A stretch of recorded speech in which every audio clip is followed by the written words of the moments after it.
Perkenalkan, nama saya Harun Nabil Mahendra, kelas 10. Assalamualaikum warahmatullahi wabarakatuh. Perkenalkan, nama saya Harun Nabil Mahendra, kelas 10-7, ingin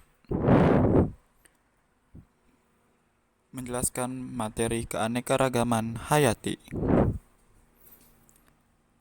Di dalam daftar isi ini terdapat 4 bagian. Yang pertama, pengertian keanekaragaman hayati. Yang kedua, jenis dan perbedaan keanekaragaman hayati, baik tingkat gen, spesies, dan ekosistem. Yang ketiga, ada flora dan fauna di Indonesia. Bagian keempat, ada manfaat dan upaya pelestarian keanekaragaman hayati. Pengertian keanekaragaman hayati. Keanekaragaman hayati yaitu keberagaman makhluk hidup berdasarkan perbedaan ciri yang dapat diketahui melalui observasi, meliputi perbedaan warna, perbedaan ukuran, perbedaan habitat, maupun perbedaan susunan gen. Jenis dan perbedaan keanekaragaman hayati.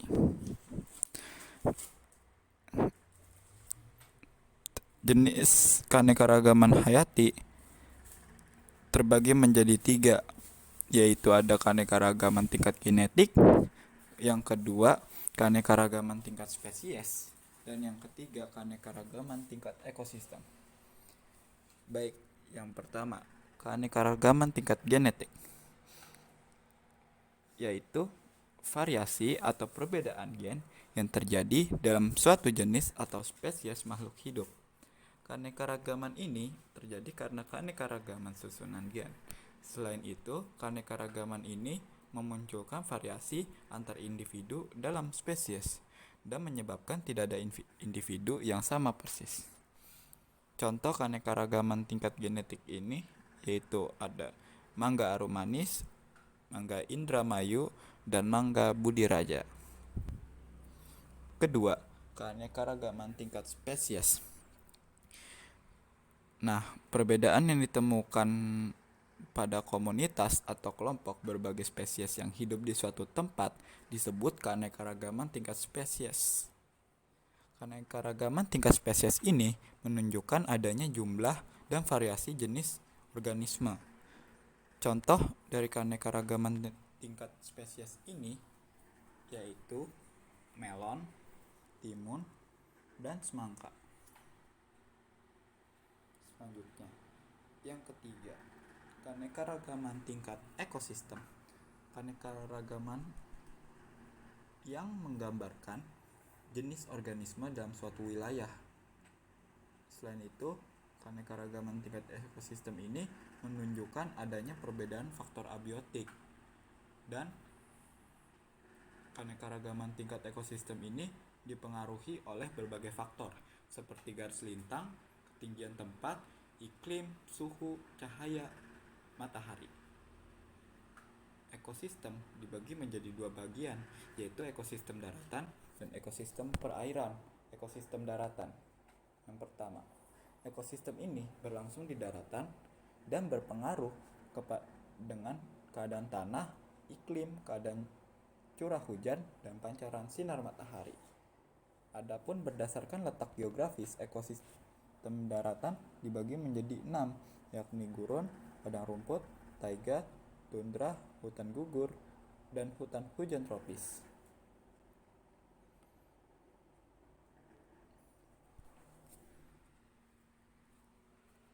Kedua, ekosistem perairan. Nah, ekosistem perairan ini adalah lingkungan yang terdiri dari komponen biotik dan abiotik serta didominasi oleh air sebagai habitat dari komponennya.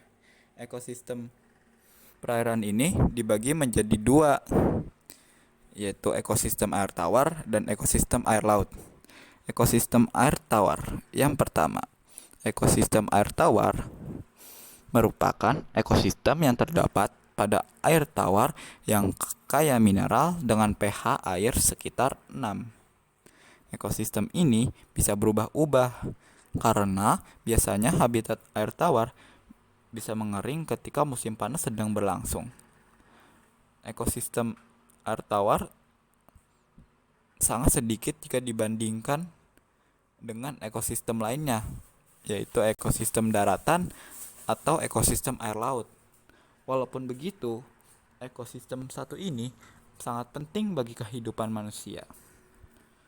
Salah satu manfaatnya adalah sebagai sumber air untuk kehidupan sehari-hari, baik untuk keperluan rumah tangga ataupun keperluan lainnya seperti irigasi pertanian. Selanjutnya, yang kedua ada ekosistem air laut.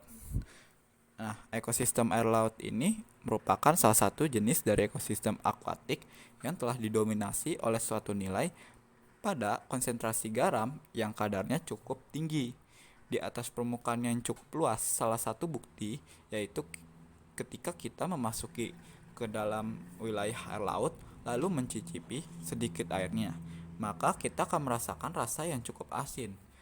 Uniknya dari ekosistem laut ini adalah hanya dapat ditinggali atau dihuni oleh makhluk biota laut saja. Contoh ekosistem ini adalah ekosistem terumbu karang, ekosistem lamon, ekosistem mangrove, dan laut dalam.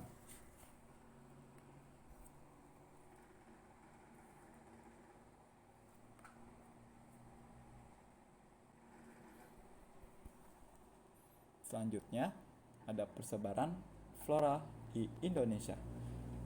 Persebaran flora di Indonesia terdiri dari beberapa jenis ketinggian, mulai dari ketinggian 0 sampai 2500 meter ke atas. Nah, daerah dengan ketinggian 0 sampai 650 meter ini ditumbuhi tanaman bakau, kelapa sawit, kapuk, dan karet. Daerah dengan ketinggian 650 sampai 1500 meter ini ditumbuhi tanaman kinah, aren, kopi, tembakau, dan teh. Daerah dengan ketinggian 1500 sampai 2500 meter ditumbuhi tanaman cemara, gunung, dan anggrek. Sedangkan daerah dengan ketinggian di atas 2500 meter ditemukan lichen dan bunga edelweiss.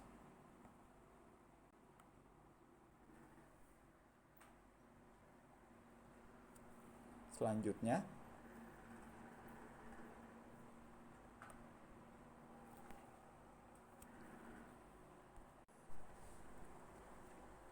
untuk persebaran flora di Indonesia ini terdapat flora bagian barat dan flora bagian tengah. Untuk flora bagian barat terdapat di daerah Sumatera dan Jawa, sedangkan untuk flora bagian tengah terdapat daerah Sulawesi dan Maluku. Untuk flora bagian barat ini di daerah Sumatera, jenis floranya terdapat pinus, kamper, merati, meranti, mahoni, beringin, dan kayu manis. Untuk flora yang dibudidayakan di daerah Sumatera ini adalah rambutan, duku, kelapa sawit, dan rotan. Daerah Jawa, jenis flora yang terdapat di daerah Jawa ini yaitu mahoni, pohon beringin, pohon jati, dan pinang. Untuk flora yang dibudidayakan yaitu ada nangka, jarak, kina, durian, dan jambu. Flora bagian tengah. Untuk flora bagian tengah ini terdapat di daerah Sulawesi. Contoh jenis floranya yaitu eboni, kayu hitam, pinus, dan rotan. Untuk flora yang dibudidayakan yaitu jati dan rotan. Untuk wilayah atau daerah Maluku terdapat jenis flora sagu, meranti, kayu putih, pohon jati, dan tanaman anggrek. Dan flora yang dibudidayakan di daerah Maluku ini yaitu sagu, gandaria, dan kayu putih. Persebaran fauna di Indonesia. Fauna di Indonesia terdapat 3 daerah, daerah oriental, daerah peralihan, dan daerah Australia.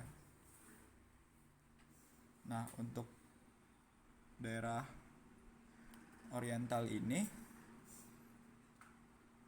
ciri-cirinya hewan ini tinggal di daerah tropis. Yang kedua, banyak mamalia yang berukuran besar. Selain itu, banyak spesies kera, banyak hewan endemik, dan mereka memiliki amfibi, berekor, serta mamalia berkantung yang sangat langka. Dan mereka juga memiliki banyak jenis burung bersuara merdu, namun sedikit yang berwarna menarik. Nah, contohnya hewan mamalia yang terdapat di fauna daerah oriental ini adalah gajah, panda, harimau, badak. Sedangkan untuk burung yang terdapat di fauna daerah oriental ini yaitu elang, gagak, merpati, kakak tua, dan burung maleo. Kedua, fauna daerah peralihan. Fauna daerah peralihan ini merupakan satwa endemik. Rata-rata hewan di daerah ini tidak memiliki bulu. Mereka juga memiliki jenis burung yang khas, dan mereka juga termasuk hewan yang langka. Contohnya komodo, burung maleo, kuskus, anoa, dan babi rusa.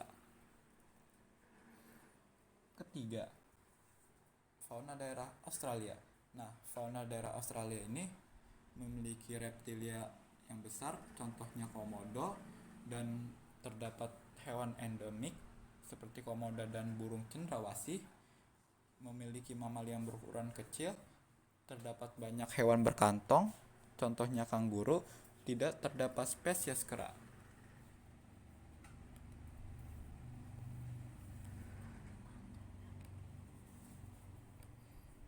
Manfaat keanekaragaman hayati. Ada beberapa jenis manfaat keanekaragaman hayati, diantaranya sebagai sumber pangan, sebagai sumber papan, sebagai aspek budaya, sebagai sumber obat-obatan, sebagai sumber kosmetik, serta sebagai sumber ilmu pengetahuan, rekreasi, dan wisata. Yang terakhir, ada aktivitas manusia yang mempengaruhi keanekaragaman hayati. Nah, aktivitasnya ini ada 2. Aktivitas manusia yang menurunkan keanekaragaman hayati, serta aktivitas manusia untuk melestarikan keanekaragaman hayati. Untuk aktivitas manusia yang menurunkan keanekaragaman hayati ini ada contohnya seperti perusakan habitat, penggunaan pestisida dan pencemaran lingkungan, penebangan dan pembukaan hutan, pemanfaatan sumber daya alam hayati yang berlebihan, serta pertambangan dan perburuan liar. Sedangkan aktivitas manusia untuk melestarikan keanekaragaman hayati ini ada beberapa, contohnya pelestarian in situ. Pelestarian in situ yaitu pelestarian makhluk hidup dalam habitat aslinya, misalkan mendirikan cagar alam, suaka marga satwa, dan taman nasional. Kedua, ada pelestarian ex situ. Pelestarian ex situ yaitu pelestarian makhluk hidup langka di luar habitat aslinya, misalkan penangkaran hewan, kebun binatang, kebun raya, dan taman safari. Sekian penjelasan dari saya. Mohon maaf apabila ada kekurangan dan kesalahan kata. Wassalamualaikum warahmatullahi wabarakatuh.